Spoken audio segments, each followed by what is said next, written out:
السلام علیکم ورحمۃ اللہ وبرکاتہ۔ کیا حال ہے؟ الحمد للہ نحمده ونصلی علی رسولہ الکریم، اما بعد فاعوذ باللہ من الشیطان الرجیم، بسم اللہ الرحمن الرحیم، رب اشرح لی صدری ویسر لی امری واحلل عقدۃ من لسانی یفقہوا قولی۔ درود شریف پڑھیے۔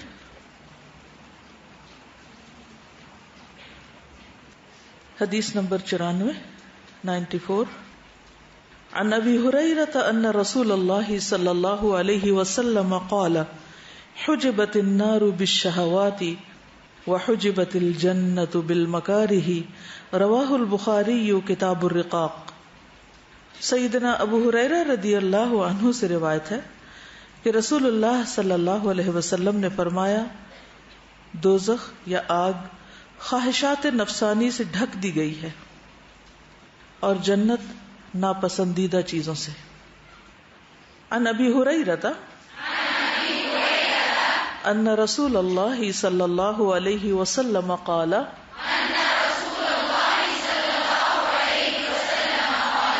حجبت النار بالشہوات وحجبت الجنۃ بالمکارہ، حجبت النار بالشہوات وحجبت الجنۃ بالمکارہ، رواہ البخاری کتاب الرقاق۔ حجبت کا لفظ حجاب سے ہے، حجاب ڈال دیا گیا ہے یا پردہ ڈال دیا گیا ہے یا ڈھانک دیا گیا ہے۔ النار آگ کو، بالشہوات شہوات خواہشات کے ساتھ، نفسانی خواہشات کے ساتھ، یعنی آگ چھپی ہوئی ہے جس کے اوپر خواہشات کا پردہ ہے۔ تو خواہشات وہ چیزیں ہیں جن کی طرف انسانی نفس رغبت کرتا ہے۔ اس کے برعکس جنت، حجبت الجنت، و جنت بھی ڈھکی ہوئی، اس پر بھی ایک پردہ ہے، لیکن وہ کس چیز کا ہے؟ بالمکارہ، ناپسندیدہ چیزوں کا، جن کو ہمارا نفس کرنا نہیں چاہتا یا جو ہمیں مشکل لگتی ہے۔ تو اس کا معنی کیا ہے؟ اس حدیث کا سیاق تھوڑا سا بیان کروں گی۔ پہلے مسند احمد کی روایت میں آتا ہے، قال رسول اللہ صلی اللہ علیہ وسلم لما خلق اللہ عز وجل الجنۃ قال یا جبریل اذهب فانظر الیہا، فذهب فنظر فقال یا ربی وعزتك لا يسمع بها احد الا دخلها ثم حفها بالمكاره ثم قال اذهب فانظر اليها فذهب فنظر فقال يا ربي وعزتك لقد خشيت الا يدخلها احد فلما خلق النار قال يا جبريل اذهب فانظر اليها فذهب فنظر اليها فقال يا ربي وعزتك لا يسمع بها احد فيدخلها فحفها بالشهوات ثم قال يا جبريل اذهب فانظر اليها فذهب فنظر اليها فقال يا رب وعزتك لقد خشيت الا يبقى احد الا دخلها، رواه احمد۔ رسول اللہ صلی اللہ علیہ وسلم نے فرمایا، جب اللہ عز و جل نے جنت کو پیدا کیا، جنت کو بنایا، کل بات ہو رہی تھی نا کہ جنت بنائی جا چکی ہے یا نہیں، تو جبریل علیہ السلام سے کہا کہ جا کر اسے دیکھاؤ، جاؤ دیکھو کیسی ہے۔ چنانچہ جبریل علیہ السلام گئے اور دیکھا، واپس آئے، عرض کیا، اے میرے رب، آپ کی عزت کی قسم، اس کے متعلق جو بھی سنے گا، یعنی اتنی خوبصورت، اتنی پیاری ہے جنت کہ جو بھی اس کے بارے میں جانے گا، سنے گا، وہ اس میں داخل ہونا چاہے گا کہ میں کسی طرح وہاں پہنچ جاؤں، خوابوں کی دنیا ہے۔ پھر اللہ کے حکم پر جنت کو ناپسندیدہ اور ناگوار چیزوں کے ساتھ ڈھانپ دیا گیا، کور کر دیا گیا۔ اللہ تعالیٰ نے فرمایا، اب جا کر اسے دیکھو۔ چنانچہ وہ گئے، دوبارہ دیکھا تو کہا، اے میرے رب، آپ کی عزت کی قسم، مجھے اندیشہ ہے کہ اب اس میں کوئی داخل ہی نہ ہو سکے گا۔ اتنا مشکل راستہ ہے کہ شاید ہی کو پہنچے. اسی طرح جب اللہ نے جہنم کو پیدا کیا تو جبریل علیہ السلام سے فرمایا اے جبریل جا کر جہنم دیکھ آؤ. جب وہ وہاں پہنچے اور دیکھ کر واپس آئے تو عرض کیا اے میرے رب آپ کی عزت کی قسم جو بھی اس کے بارے میں سنے گا اس میں جانا نہیں چاہے گا. پھر اللہ تعالیٰ کے حکم سے اسے خواہشات سے ڈھانپ دیا گیا. پھر اللہ تعالیٰ نے فرمایا جاؤ اے جبریل جا کر دیکھ کر آؤ. جبریل گئے, دیکھا, واپس آئے, کہا اے میرے رب آپ کی عزت کی قسم مجھے اندیشہ ہے اب کوئی اس سے بچ نہ سکے گا. پچھلی حدیث میں ہم نے پڑھا کہ جنت جوتی کے تسمے سے بھی زیادہ قریب ہے, جہنم بھی اتنی ہی قریب ہے, بس بیچ میں ایک رکاوٹ ہے. اس رکاوٹ کو جو پار کر جائے تو وہ اس تک پہنچ جائے گا. بعض اوقات ایسا ہوتا ہے نا کہ انسان کسی راستے پہ چل رہا ہوتا ہے اور وہ اس پر قدم رکھتا چلا جاتا ہے یہ سوچ کر کہ یہ سالڈ زمین ہے یا اچھا راستہ ہے, لیکن اس میں ایک ایسا گہرا کھڈ ہوتا ہے کہ جس سے اس کی نگاہیں جو ہیں وہ دھوکا کھا جاتی ہیں, اور چونکہ اس کے اوپر مثلا گھاس ہے یا کچھ اور ایسی چیز ہے تو وہ اچانک پاؤں رکھ دیتا ہے اور اس گڑھے میں جا پڑتا ہے.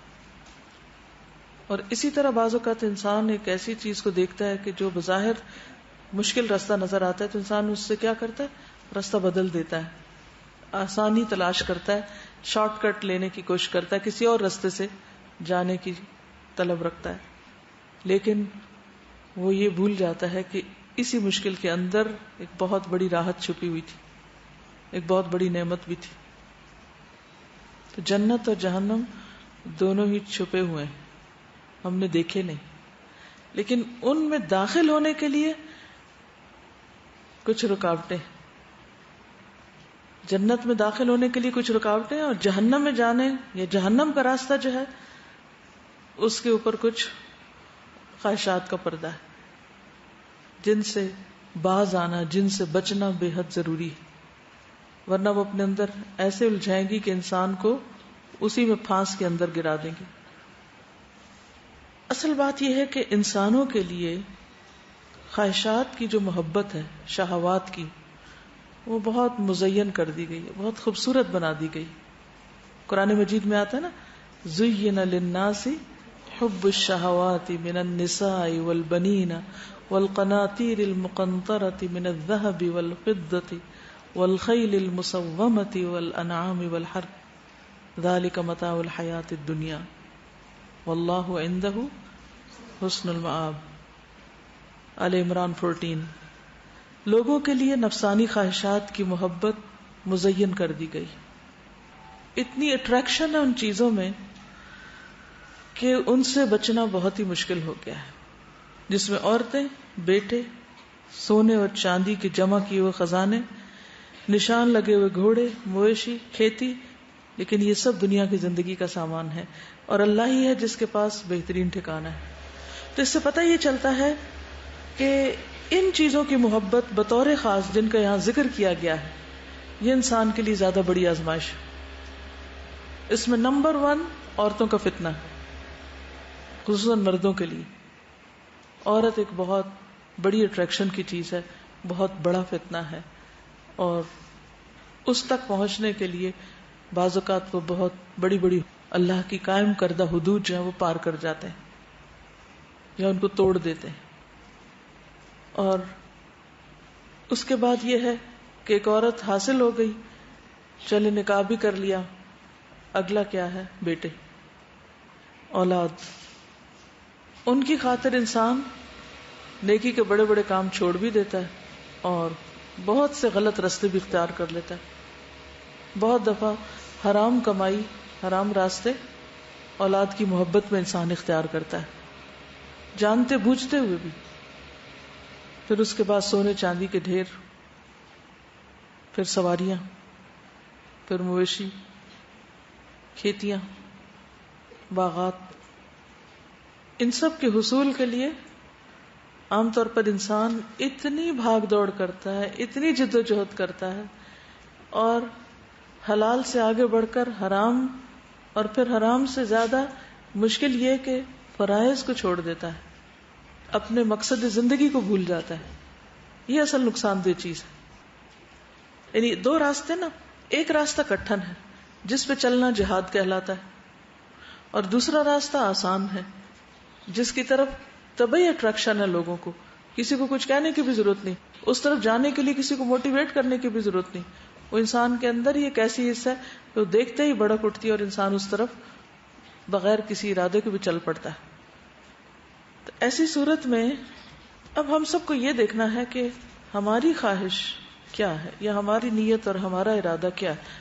بائی دا وے یہاں اگر عورتوں اور بیٹوں کا ذکر ہوا ہے تو میں نے چونکہ مردوں کی بات کی ہے تو یہ صرف مردوں کے لیے نہیں، اٹریکشن تو دونوں طرف سے ہے، ٹھیک ہے نا.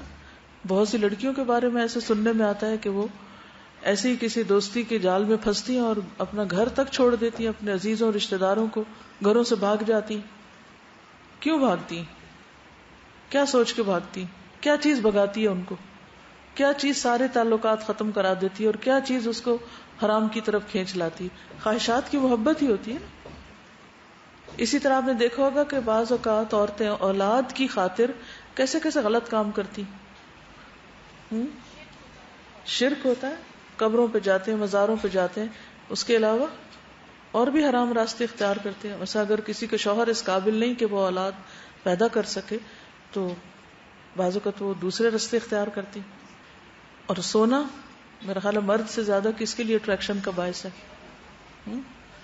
حلال کا ملے، حرام کا ملے، چوری کا ملے. کتنے لوگ ہیں جو سونے چاندی کی پڑی ہوئی چیز انہیں کہیں مل جائے تو پھر وہ اسے نہ اٹھائیں، چوری نہ کریں. جس درجے کے لوگ حفاظت کرتے ہیں سونے چاندی کی، وہ اسی وجہ سے تو ہے کہ لوگ اس وقت بھول جاتے ہیں کہ کیا ان کے لیے جائز ہے اور کیا ناجائز ہے. تو اگر کسی نے حرام کا ایسا کچھ مال پہنا ہوا ہے تو قیامت کے دن اس کے لیے کیا بنے گا؟ سوچنے کی بات ہے. پھر اسی طرح سواریاں اور باقی چیزیں بھی. تو یہ سب چیزیں اگر ان کو انسان صحیح طور پر حاصل نہیں کرتا اور انہیں ان کی حد میں نہیں رکھتا اور ان کو مقصد زندگی بنا لیتا ہے اور ان کے ملنے پر رب کو بھول جاتا ہے، تو یہ ساری چیزیں اس کے لیے کیا بن جاتی ہیں؟ فتنہ، جنت کے راستے کی رکاوٹ. یہ چیزیں ہمیشہ سے انسان کے لیے فتنے کا باعث رہی ہیں. لیکن نبی صلی اللہ علیہ وسلم نے خاص طور پر آنے والے وقت میں ان فتنوں کی جو نشاندہی کی، اس کے بارے میں ایک حدیث میں آتا ہے، رسول اللہ صلی اللہ علیہ وسلم نے فرمایا، تمہاری اس وقت کیا کیفیت ہوگی جبکہ دین خلط ملط ہو جائے گا. یعنی دین مکس اپ کر دیا جائے گا، اس میں اپنی خواہشات داخل کر دی جائیں گی، اپنی پسند اور مرضی کی چیزیں دین بنا لی جائیں گی. فرمایا خواہشات کا غلبہ ہوگا، بھائی بھائی میں اختلاف ہوگا اور بیت اللہ کو آگ لگا دی جائے گی. ظاہر ہے کہ جب مسلمانوں میں اختلاف ہوتا ہے تو پھر اس کا نتیجہ کیا ہوتا ہے؟ کمزوری. اور جب کمزوری ہوتی ہے تو پھر کیا ہوتا ہے؟ پھر مسلمانوں کے جو مقدس مقامات ہیں، جو شاعر ہیں، ان کی بے حرمتی ہوتی، کبھی خود ان کے اپنے ہاتھوں اور کبھی غیروں کے ہاتھوں. ایک اور جگہ پر آتا ہے، نبی صلی اللہ علیہ وسلم نے فرمایا، مجھے اپنی امت کے بارے میں 3 چیزوں کا ڈر ہے. نمبر 1، شح مطاع، ایسی بخیلی جس کی اطاعت کی جائے، ایسا بخل، دل کی تنگی، شح جس میں حرص اور بخل دونوں ہوتے ہیں، لالچ بھی ہوتا ہے اور بخیلی بھی ہوتی ہے، جس کی اطاعت کی جائے، یعنی جس کو انسان جسٹیفائی کرے. یعنی دلوں کی تنگی جس کو جسٹیفائی کرے کہ ہر چیز اپنے لیے چاہے. اکثر آپ اگر غور کریں لوگوں کی گفتگو پر تو وہ ان کی اپنی ذات کے بارے میں ہوتی، اپنے بارے میں بہت سوچتے ہیں، اپنی باتیں بہت کرتے ہیں، اپنا ذکر بہت کرنا چاہتے ہیں. یعنی بہت سے لوگوں کا ہم و غم صرف اپنی ذات، اپنا نفس، اپنی خواہش، اپنی ضرورت، اپنا فائدہ، اور حد درجے میں بڑا ہوا، کبھی مثبت انداز میں کبھی منفی انداز میں، دونوں طرح فکر اپنی ہے. کبھی اپنی اچھائیاں بہت بیان کریں گے اور کبھی اپنی خامیاں بیان کر کے اپنا ذکر بہت کریں گے. یہ بھی آپ یاد رکھیے. یعنی نفس کے ایسے ایسے دھوکے ہوتے ہیں کہ لوگ اپنے آپ کو منوانے کے لیے بعض اوقات اپنے بارے میں الٹی باتیں شروع کر دیں گے. میں بے وقوف ہوں، میں نکمی ہوں، میں ایسا. بھائی میں سے تو باہر نکلو کسی وقت. جب تک وہ میں سے نہیں نہ نکلو گے تو لوگوں کے بارے میں نہیں سوچ سکو گے، ان کی فکر نہیں لگے گی تمہیں، ان کے کام نہیں آ سکتے، ان کی خیرخواہی نہیں کر سکتے. یہ تو میں کے جال میں پھنسے ہوئے ہو. نبی صلی اللہ علیہ وسلم نے اس خطرے کی نشاندہی کی تھی کہ شح مطاع، دل کی تنگی. اور دل کی تنگی کیا ہے؟ بس جو کچھ ہے میں ہوں اور میرا فائدہ اور میری ضرورت، اور بس میں ہی میں. جو چیز میری ہے وہ بس کسی اور کے پاس نہ جائے، اور جو میں ہوں وہ کوئی اور نہ ہو. تو یہ چیز دین کو سخت نقصان پہنچاتی. ہم سب اپنے رویوں پر غور کریں اور اپنی ان عادتوں کو دیکھیں.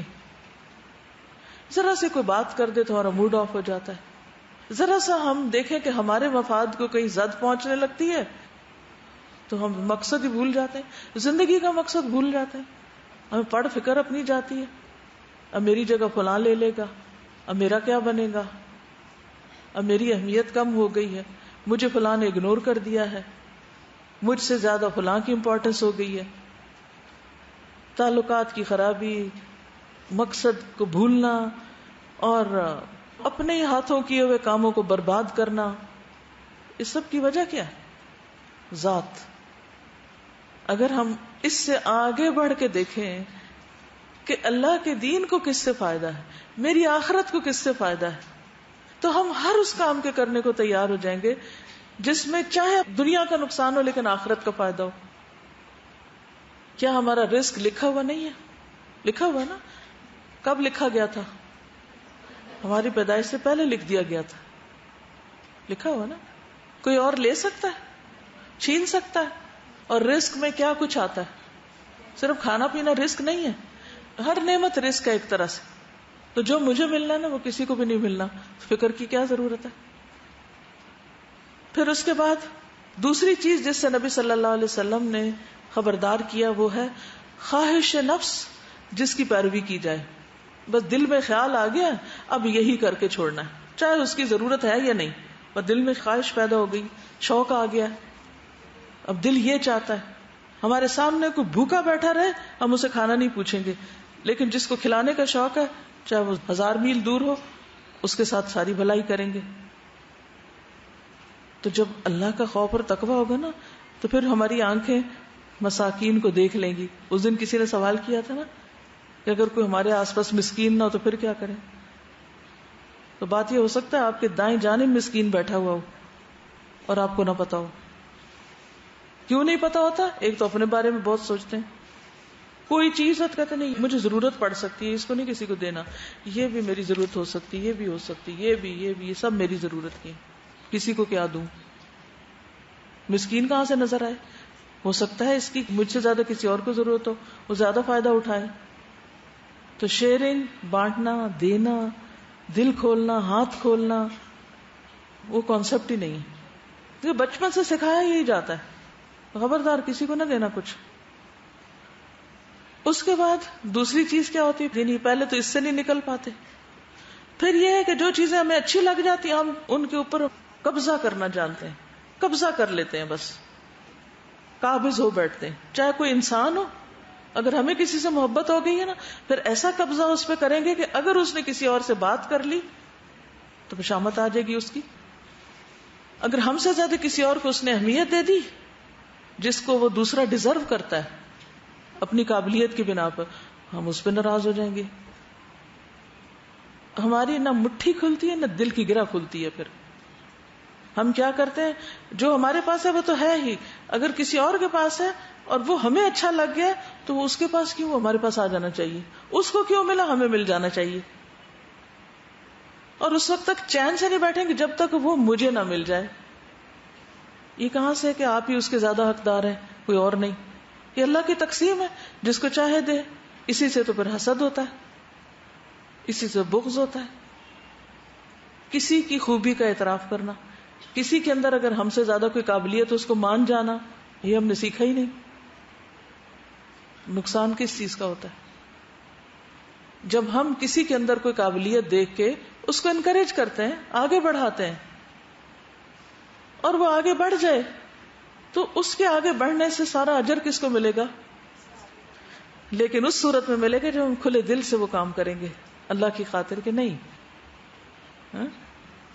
اس میں آپ کو مثال یاد ہے کہ حضرت ابو بکر کے بارے میں جو آتا ہے نا کہ انہوں نے جو حضرت عمر کا نام دے کے، یعنی خلیفہ جو ان کو مقرر کیا تھا، تو حضرت ابو بکر نے خود تو جو کیا 2 سال میں، لیکن حضرت عمر نے جو آئندہ 10 سال میں کیا، اس سارے کا اجر بھی کس کو جائے گا؟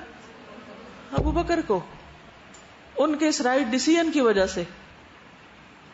اس سے اسلام پھیلا تھا، اس سے مسلمانوں کو عزت اور ترقی ملی تھی، ان فیصلوں کی وجہ سے، کیونکہ ان کا یہ یقین تھا کہ اگر ہم کسی کو کسی کام کے لیے نامینیٹ کریں گے، نامزد کریں گے، خود اپنے ہاتھوں دیں گے اس کام کو کسی کو، تو سارا اجر تو ہمیں ملے گا. بہت سے لوگ کام ڈیلیگیٹ نہیں کرتے، نہ خود کرتے نہ کسی اور کو دیتے ہیں. نتیجہ کیا ہوتا ہے؟ سال ہر سال کام نہیں ہوتے، کیونکہ وہ شح اور بخل اور صرف محدود فائدوں کو دیکھنا، اس سے آگے بڑا فائدہ دیکھنا نصیب ہی نہیں، نظر ہی نہیں آتا. اچھا، اس کا نتیجہ کیا ہوتا ہے؟ کیا نتیجہ ہوتا ہے؟ ایک تو ان لوگوں کا نقصان ہوتا ہے جن کو وہ فیض پہنچنا چاہیے تھا. دوسرا کیا ہوتا ہے؟ دین نہیں پھیلتا، دین آگے نہیں بڑھتا اگر وہ دین سے متعلق ہے. اور اگر وہ دنیا سے متعلق ہے، مثلا اگر آپ کے پاس اچھی نسل کے بیج ہیں اور آپ نہیں دے رہے کسی کو، تو کیا ہوگا؟ وہ پورا ماحول تو ویسا نہیں ہوگا کہ وہ پلٹ کے واپس آپ تک خیر لوٹے. تو یہ جو خواہش پرستی ہے کہ خواہش نفس جس کی پیروی کی جائے، کہ خواہش نفس یہی ہے کہ دنیا کی اٹریکشن کی جس چیز پہ دل آ جائے نا، بس یہ کپڑا میرے پاس ہونا چاہیے، ایسا زیور ہونا چاہیے، ایسا گھر ہونا چاہیے، ایسی گاڑی ہونی چاہیے، ایسی فلاں، پھر ساری توجہ ادھر لگ جاتی. اس کے نتیجے میں کیا کیا اگنور ہوتا ہے، ذرا اس کی تو لسٹ بنائیں. کون کون سے فرائض جاتے ہیں، کون کون سے جنت کمانے کے جو دروازے ہیں وہ بند ہو جاتے ہیں. شروع کہاں سے ہوا؟ اسی سے جس کے بارے میں نبی صلی اللہ علیہ وسلم کو سب سے زیادہ ڈر تھا. ما اخاف علی امتی الا ثلاثا، یعنی نہیں میں ڈرتا اپنی امت کے بارے میں مگر ان چیزوں، یعنی سب سے زیادہ ان چیزوں کا ڈر ہے مجھے کہ میری امت میں یہ خرابیاں آ جائیں گی. اور تیسری چیز، وہ امام ضلال، گمراہ امام، ایسے لوگ جو خود بھٹکے ہوئے اور دوسروں کو بھٹکاتے ہیں اور لوگوں کو غلط رستوں پہ لگا دیتے ہیں. عوام تو کل انعام ہوتے ہیں، ان کو اتنی سمجھ نہیں ہوتی کس کی پیروی کرنی اور کس کی نہیں کرنی. اچھا، تو یہ امام کیوں گمراہ ہوتے ہیں؟ کیونکہ ان کے اندر یہ پہلی 2 خرابیاں ہوتی ہیں، یا بخل ہوتا ہے یا نفس پرستی ہوتی ہے، خواہشات کے پیچھے چلتے ہیں. یہ 2 چیزیں انسان کو گمراہی کی طرف پھر لے جاتی ہیں. اب دیکھیے کہ انبیاء کا طریقہ کیا رہا ہے. نبی صلی اللہ علیہ وسلم کو اللہ سبحانہ وتعالی نے فرمایا، یا ایھا الرسول بلغ ما انزل الیک من ربک وان لم تفعل فما بلغت رسالتہ. وہ سب کچھ پہنچا دیجئے جو آپ کی طرف، آپ کے رب کی طرف سے نازل کیا گیا. اگر آپ نے ایسا نہیں کیا تو آپ نے حق رسالت ادا نہیں کیا. آپ نے ایک ایک چیز پہنچائی، چاہے وہ آپ کے اپنے خلاف ہی کیوں نہ گئی. اس کے بعد جب حجۃ الوداع ہوا تو آپ نے کیا کیا؟ 3 دفعہ آسمان کی طرف انگلی اٹھا کے آپ نے فرمایا، اللہم اشہد الا هل بلغت، الا هل بلغت، لوگوں کیا میں نے پہنچا دیا؟ جب لوگوں نے کہا کہ آپ نے پہنچا دیا، آپ نے امانت کا حق ادا کر دیا، تو آپ نے فرمایا اللہم اشہد، اللہ تو گواہ ہے میں نے امانت ادا کر دی. وہ حدیث ہم نے پڑھی تھی نا کہ جو چیز تمہیں جنت کے قریب کر سکتی ہے میں نے تمہیں اس کا حکم دے دیا، اور جو تمہیں جہنم کے قریب کر سکتی ہے میں نے تمہیں اس سے منع کر دی. ہر چیز بتا دی. نبی صلی اللہ علیہ وسلم نے یہ بھی فرمایا، صحیح مسلم کی روایت ہے، میرے سے قبل کوئی نبی ایسا نہیں گزرا جس کے ذمے اپنے علم کے مطابق اپنی امت کی بھلائی کی طرف رہنمائی لازم نہ ہو اور برائی سے اپنے علم کے مطابق انہیں ڈرانا لازم نہ ہو. یعنی ان کے فرائض میں سے تھا کہ ایسا کرنا ہی کرنا ہے. اسی لیے آپ دیکھیں آپ خود بھی کیا تھے، بشیرا و نذیرا، ساری خوشخبریاں بھی دے دی اور جن چیزوں سے ڈرنا چاہیے تھا ان سب چیزوں سے ڈرا بھی دیا، بتا بھی دیا، کچھ بھی روک کے نہیں رکھا تاکہ لوگوں تک حق پہنچ جائے. ہماری ذمہ داری کیا بنتی؟ امت کی حیثیت سے کیا ذمہ داری بنتی ہے؟ وَكَذَلِكَ جَعَلْنَاكُمْ أُمَّةً وَسَطًا لِتَكُونُوا شُهَدَاءَ عَلَى النَّاسِ. سوچئے، کبھی غور کیجئے وہ کیا رکاوٹیں ہیں اس فریضے کو ادا کرنے میں، وہ کیا کیا چیز رکاوٹ بنی ہوئی ہے. کیوں نہیں پیغام پہنچ رہا، کیوں نہیں فریضہ ادا ہو رہا. پھر آپ دیکھیے کہ سب سے پہلی چیز جس خواہش کا ذکر کیا گیا پچھلی آیت میں سورۃ آل عمران 14 میں، اس میں سب سے پہلی چیز عورت کی بات کی گئی. پچھلے ایک لیکچر میں بھی اس موضوع پہ کافی بات ہوئی تھی. اللہ تعالیٰ نے انسانوں کے اندر قدرتی طور پر یہ خواہشات رکھ دی، انسان کے اندر یہ آزمائش کی چیزیں رکھ دی گئی، اور اس میں سے جائز ناجائز حلال حرام وہ بھی سب بتا دیا گیا، لمٹس بھی بتا دی گئی کہاں تک جا سکتے ہو. لیکن اس دائرے کے باہر جو بھی یہ کرتا ہے پھر وہ اس فتنے کا شکار ہو جاتا ہے. نبی صلی اللہ علیہ وسلم نے فرمایا، صحیح مسلم کی روایت ہے، ابن آدم پر اس کے زنا سے حصہ لکھ دیا گیا، وہ لا محالہ اسے ملے گا. آنکھوں کا زنا دیکھنا ہے، کانوں کا زنا سننا ہے، زبان کا زنا گفتگو کرنا ہے، ہاتھوں کا زنا پکڑنا ہے یعنی ٹچ کرنا ہے، پاؤں کا زنا چلنا ہے، اور دل کا گناہ خواہش اور تمنا کرنا ہے. دل کا گناہ کیا ہے؟ حرام چیزوں کی خواہش اور تمنا کرنا. اور شرمگاہ اس کی تصدیق کرتی ہے یا تکذیب کرتی. ایک اور جگہ پر آتا ہے کہ خواہشات کی پیروی انسان کو گمراہ کر دیتی ہے. یعنی مرد کے لیے عورت اور عورت کے لیے مرد بہت بڑا فتنہ، اور اس کے پانے کی خواہش میں ہر چیز کو بھول جانا، فرائض کو بھی بھول جانا اور ان ذمہ داریوں کو بھول جانا اور اندھا ہو جانا، یہ چیز انسان کے لیے پھر نقصان دہ ہے. قرآن مجید میں اللہ تعالیٰ فرماتے ہیں وَمَنْ أَضَلُّ مِمَّنِ اتَّبَعَ هَوَاهُ بِغَيْرِ هُدًى مِّنَ اللَّهِ. اور اس سے زیادہ گمراہ کون ہو سکتا ہے جو اللہ کی ہدایت کو چھوڑ کر محض اپنی خواہش کے پیچھے لگا ہوا، یعنی اس کو اللہ کی کتاب، نماز اور ذکر اذکار، اللہ کی محبت، اللہ کا خوف، اللہ سے تعلق سب کچھ بھولا ہوا ہو، بس ایک کوئی بھوت سوار ہو اس کے ذہن پر. تو ایسا شخص سب سے زیادہ بھٹکا ہوا ہے. سورۃ صاد میں اللہ سبحانہ وتعالی حضرت داؤد علیہ السلام کو فرماتے ہیں وَلَا تَتَّبِعِ الْهَوَىٰ فَيُضِلَّكَ عَن سَبِيلِ اللَّهِ. اور خواہش نفس کی پیروی نہ کرنا. ایک ہے نفس میں خواہش کا پیدا ہو جانا، وہ ایک سٹیپ ہے، لیکن دوسرا ہے اس خواہش کی پیروی کرنا، اس کے پیچھے چل پڑنا، اس کو پورا کرنے کے راستے ڈھونڈنے لگنا. فرمایا وَلَا تَتَّبِعْ، اتباع نہ کرو، پیچھے نہ چلو، الْهَوَىٰ فَيُضِلَّكَ عَن سَبِيلِ اللَّهِ، کیونکہ وہ تمہیں اللہ کے راستے سے ہٹا دے گی. یعنی اصل خرابی، اصل مشکل کیا ہے؟ جب انسان خواہشات کے پیچھے لگ کر اللہ کا راستہ بھولتا ہے، اللہ تعالیٰ سے دور ہو جاتا ہے. یہ ڈرنے کا مقام ہے. پھر اپنی مرضی کی زندگی گزارنا، کہ وہ جو سلوگن ہے نا، جیسے چاہو جیو، جیسے چاہو جیو، اس کا کیا مطلب؟ اس جملے کو ٹرانسلیٹ کریں، جیسے چاہو جیو، یعنی اپنی خواہشات کے مطابق جو جی چاہے کرو، کوئی فرق نہیں پڑتا حلال ہے حرام ہے، ہاں کسی قسم کی کوئی پابندی نہیں، جیسے چاہو جیو. اس کے بارے میں اسلام کیا کہتا ہے؟ نبی صلی اللہ علیہ وسلم نے فرمایا مجھے تمہارے متعلق ان گمراہ کن خواہشات سے سب سے زیادہ اندیشہ ہے جن کا تعلق پیٹ اور شرمگاہ سے ہوتا ہے. سب سے زیادہ ان خواہشات کے متعلق اندیشہ ہے، اور اپنی مرضی پر چلنے کی گمراہی کا بھی اندیشہ ہے. اپنی مرضی پر چلنے کی مضلات الہوا، یعنی خواہشات کی جو دلالتیں ہیں ان کے بارے میں بھی ڈرتا ہوں، کیونکہ وہ انسان کو پھر اللہ کو بھلوا کے اور طرف لے جاتی. اور ہوا کیا چیز ہوتی؟ یعنی کسی بھی چیز کی خواہش، عربی میں جو لفظ ہوا ہے، اور پھر شح، اس کا معنی کیا ہے؟ یعنی کسی بھی چیز کی شدید خواہش کہ بس کسی بھی قیمت پہ حاصل کر لو، حلال ہے حرام ہے جائز ہے ناجائز ہے، بس مل جائے وہ چیز. نبی صلی اللہ علیہ وسلم نے فرمایا اتقوا الشح، شح سے بچو، کیونکہ شح نے تم سے پہلی قوموں کو ہلاک کر دیا تھا، اور اسی شح نے انہیں آپس میں خون ریزی اور محرمات کو حلال سمجھنے پر آمادہ کیا.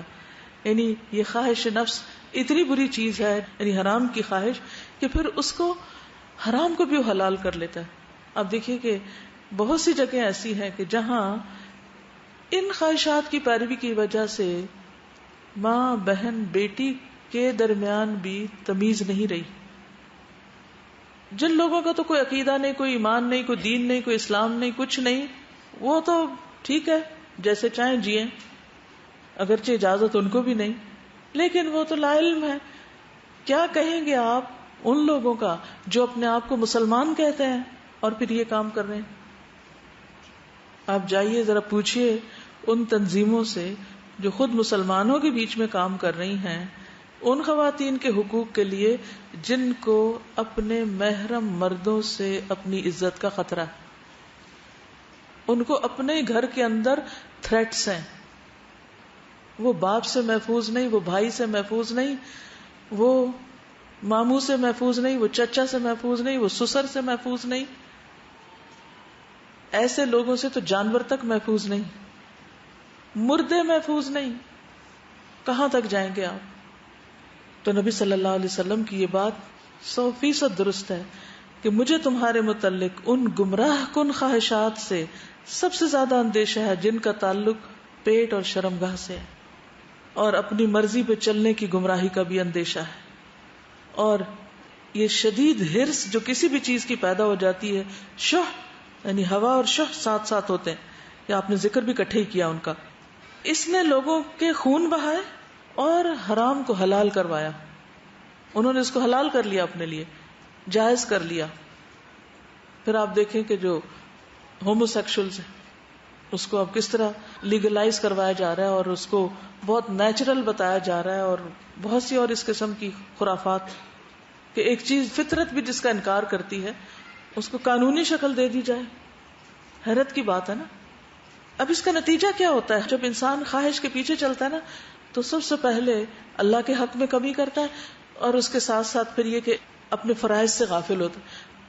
فرائض میں سب سے پہلے نماز آتی. نماز سے غفلت وہ کیسے ہوتی ہے؟ قرآن مجید میں آتا ہے سورۃ مریم 59 میں، فخلف من بعدهم خلف اضاعوا الصلاة واتبعوا الشهوات فسوف يلقون غیا. پھر ان کے بعد ان کی نالائق اولاد ان کی جانشین بنی جنہوں نے نماز کو ضائع کر دیا اور اپنی خواہشات کے پیچھے لگ گئے، اور جہنم کے گڑھے میں وہ جا پڑیں گے. یعنی والدین نیک تھے، لیکن انہی کی اولادوں میں ایسے لوگ پیدا ہو گئے کہ جنہوں نے سب سے پہلے کیا کیا؟ نماز ضائع کی. اور نماز ضائع کرنے کی بھی وجہ کیا ہوتی ہے؟ دراصل خواہشات کے پیچھے لگ جانا.